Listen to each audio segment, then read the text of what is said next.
Oke, Assalamualaikum warahmatullahi wabarakatuh. Saya Ronald Marsiwanjing dari manajemen SDM. Saya di sini akan memberikan tanggapan mengenai daftar 22 kementerian baru yang lahir di kabinet Merah Putih Prabowo Gibran memberikan tanggapan. Jadi tanggapan saya mengenai ini adalah jika kabinet Prabowo Gibran menghadirkan 22 kementerian baru dalam struktur pemerintahan ini akan menandakan perubahan besar dalam administrasi negara. Pembentukan kementerian baru biasanya dilakukan untuk menyesuaikan struktur pemerintahan dengan kebutuhan strategis sedang berkembang atau untuk mempercepat pencapaian program prioritas. Namun perlu diperhatikan bahwa menambah ini bukan tanpa tantangan. Jadi menurut saya ada beberapa poin dalam tantangan ini. Yang pertama, efektivitas dan efisiensi pemerintahan. Bertambahnya kementerian tentu saja menambah sumber daya yang diperlukan baik dari segi anggaran maupun tenaga kerja. Tantangan utama adalah memastikan bahwa kementerian baru ini benar-benar memberikan dampak langsung yang signifikan, bukan justru menambah birokrasi yang berpotensi memperlambat pengambilan keputusan. Yang selanjutnya ada koordinasi antar kementerian. Dengan 22 kementerian tambahan ini, koordinasi antara kementerian akan menjadi semakin kompleks. Peran kabinet dalam menjaga keharmonisan kerja dan memastikan bahwa tugas serta tanggung jawab tidak tumpang tindih akan sangat penting. Koordinasi yang buruk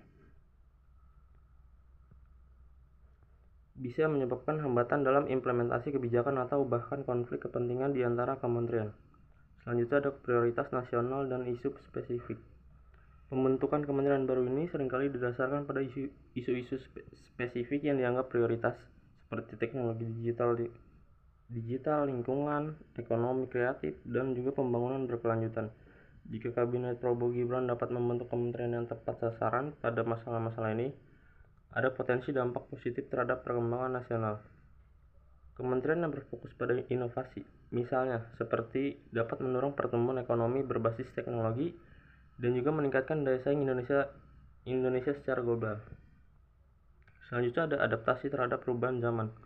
Struktur pemerintahan yang lebih fleksibel dan adaptif sangat penting di tengah perubahan global yang sangat cepat ini. Dengan munculnya tantangan baru seperti perubahan iklim, transformasi digital, dan perubahan pola perdagangan global, kabinet ini bisa lebih efektif jika kementerian baru tersebut dirancang untuk menjawab kebutuhan zaman sekarang. Selanjutnya ada risiko fragmentasi kebijakan. Salah satu kekhawatiran dalam menambah kementerian adalah kemungkinan terjadinya fragmentasi kebijakan. Kementerian baru dapat memiliki agenda yang berbeda atau bahkan bertolak belakang dengan kementerian lain, yang dapat menghambat konsistensi dalam implementasi kebijakan nasional. Misalnya, seperti kebijakan lingkungan dan pembangunan infrastruktur mungkin saling bersinggungan, sehingga kabinet harus sangat efektif dalam menentukan prioritas agar berbagai agenda kementerian tetap selaras. Selanjutnya ada pengawasan dan transparansi. Penambahan kementerian juga berarti peningkatan kebutuhan pengawasan untuk memastikan bahwa transparansi dan akuntabilitas. Dalam struktur yang lebih besar, risiko kebocoran anggaran atau praktik tidak efisien mungkin meningkat. Sistem pengawasan dan akuntabilitas harus diperkuat untuk memitigasi risiko-risiko ini dan memastikan bahwa kementerian baru benar-benar berfungsi secara optimal. Jadi menurut saya secara keseluruhan, meskipun ada potensi besar untuk memperbaiki efektivitas kebijakan dengan kementerian baru, eksekusi dan perancangan struktur yang jelas menjadi kunci keberhasilan. Kabinet Prabowo Gibran perlu memastikan bahwa kementerian baru ini benar-benar selaras dengan visi jangka panjang Indonesia dan mampu menghadirkan manfaat nyata bagi masyarakat. Selanjutnya saya akan memberikan tanggapan saya mengenai Kementerian Koordinator Bidang Politik dan Keamanan yang dipimpin oleh Bapak Budi Gunawan. Jadi penunjukan Bapak Budi Gunawan sebagai Menteri Koordinator Bidang Politik dan Keamanan akan menjadi keputusan yang cukup menarik dan strategis dalam kabinet Prabowo Gibran. Mengingat latar belakangnya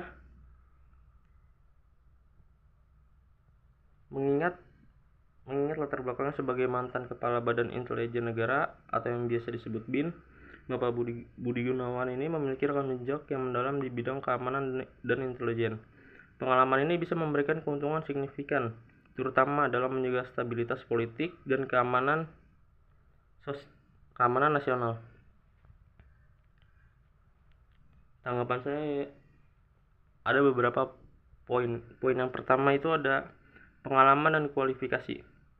Sebagai mantan kepala BIN, Bapak Budi Gunawan memiliki pemahaman yang mendalam tentang dinamika ancaman keamanan baik dari dalam maupun dari luar negeri. Pengalaman ini akan sangat berguna dalam menangani isu-isu keamanan strategis seperti terorisme, radikalisme, konflik politik, dan ancaman cyber. Pengalaman ini juga memberinya kemampuan analitis untuk mengidentifikasi dan mengantisipasi potensi ancaman sebelum mereka berkembang lebih jauh. Selanjutnya ada koneksi dan jaringan intelijen. Jaringan yang ia bangun selama masa tugasnya di BIN dapat mendukung upaya koordinasi antara kementerian, TNI, dan Polri dalam menangani isu-isu keamanan. Dengan demikian, kehadiran Bapak Budi Gunawan berpotensi meningkatkan efektivitas koordinasi antar lembaga dalam menangani isu-isu strategis. Jaringan yang luas juga dapat mempercepat pertukaran informasi yang akurat untuk pengambilan keputusan yang tepat waktu. Selanjutnya itu ada kemampuan mengelola krisis dan menjaga stabilitas.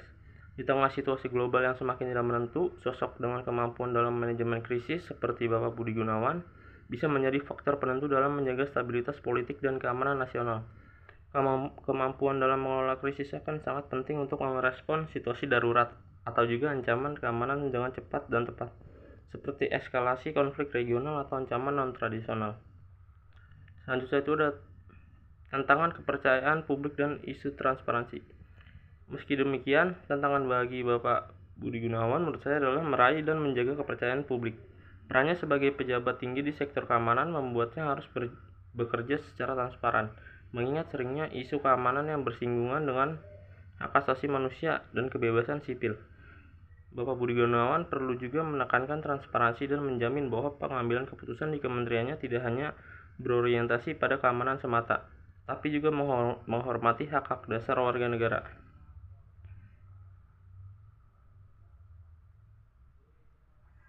Selanjutnya ada potensi kontroversi dan sorotan politik. Jadi posisi Menko Polhukam selalu mendapat sorotan politik yang sangat tinggi, mengingat perannya yang krusial dalam menjaga stabilitas politik domestik. Beberapa pihak mungkin memandang penunjukannya sebagai langkah yang syarat kepentingan politik. Mengingat pengaruh besar yang ia miliki, Bapak Budi Gunawan harus mampu membuktikan bahwa ia tetap independen dan profesional dalam menjalankan tugasnya demi kepentingan nasional dan bukan untuk agenda kelompok tertentu. Jadi menurut saya secara keseluruhan itu kepemimpinan Bapak Budi Gunawan di Kementerian Koordinator Bidang Politik dan Keamanan memiliki potensi besar untuk memperkuat sektor keamanan nasional. Namun, efektivitasnya akan sangat bergantung pada bagaimana ia menjaga keseimbangan antara menjaga keamanan dan melindungi hak asasi, serta mempertahankan kepercayaan publik di tengah sorotan politik yang ada.